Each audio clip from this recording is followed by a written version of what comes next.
Doctor, உங்களோட நெறைய வீடியோஸ்ல ஜிஎஃப்ஆர், கிரியேட்டினைன் இத பத்தி நெறைய பேசியிருக்கீங்க. அப்டின்னா என்ன டாக்டர்? கொஞ்சம் டீட்டெயில்டா சொல்றீங்களா? கிரியாட்டினின் அப்படின்னு பார்த்தீங்கன்னா, ஒரு பாடியில உருவாகிற வேஸ்ட் எண்ட் ப்ராடக்ட். மோஸ்ட்டா புரோட்டீன் டைஜஸ்ட் பண்ணி வர எண்ட் ப்ராடக்ட் தான் கிரியாட்டினின்.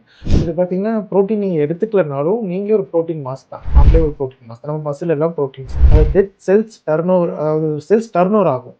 பழைய செல்ஸ் போயிட்டு புது செல்ஸ் உருவாகும். அதுலேருந்து வர புரோட்டீன்ஸ் டைஜஸ்ட் ஆயிட்டு உங்களுக்கு அதில் வந்து வர எண்ட் ப்ராடக்ட் தான் வந்து கிரியாட்டினின். இந்த கிரியாட்டினின் வந்து யூரின் வழியாக வெளியே போயிடும். மசில் மட்டும் இல்லை, மசிலில் இருக்க ப்ரோட்டீன்ஸ் பிரேக் டவுன் ஆகிட்டு வரதோட எண்ட் ப்ராடக்ட் தான் கிரியாட்டினின் சொல்லுவோம். இந்த கிரியாட்டின் நார்மலாக கிட்னி மூலமாக ஃபில்டர் ஆகி யூரின் மூலமாக வெளியே போயிடும். இந்த கிட்னி மூலமாக ஃபில்டர் ஆகிறதுனால இந்த கிட்னியோட ஃபங்க்ஷனை நம்ம இந்த கிரியாட்டினை வச்சு கால்குலேட் பண்ணுறோம். அது ஒரு ஃபார்முலான்னு இந்த கிரியாட்டினின் வேல்யூ அப்ளை பண்ணி அதிலேருந்து வர வேல்யூவை நம்ம ஜிஎஃப்ஆர்னு சொல்லுவோம்.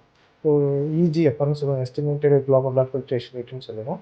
இந்த ஜிஎஃப்ஆர் வேல்யூவை வச்சு கிட்னி ஃபங்க்ஷன், அந்த கிட்னி ஃபெயிலியர் ஸ்டேஜை 1லேருந்து 5ஆக பிரிக்கிறோம். இந்த கிரியேட்டினின் பார்த்தீங்கன்னா, நீங்கள் ப்ரோட்டீனே எடுத்துக்கலனாலும் நம்ம மசில் ஒரு ப்ரோட்டீன் தானே, அதனால வர ப்ரோட்டீன் பிரேக் டவுனால் உங்களுக்கு கிரியேட்டினின் உருவாகும்.